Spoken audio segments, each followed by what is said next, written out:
শেষে আমি আধারের মতো নীরব, নিজেকে ঢেলে আমি কত সুখ দিলাম। বোঝে না কেউ তো ছিল না, বোঝে না আমার কি ব্যথা, চেনার মতো কেউ ছিল না এই আমাকে।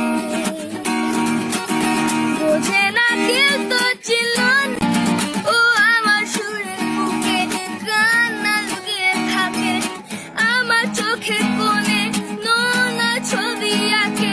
ও আমার গল্প শুনে হয় আলোকিত উৎসাহ, গল্প শেষে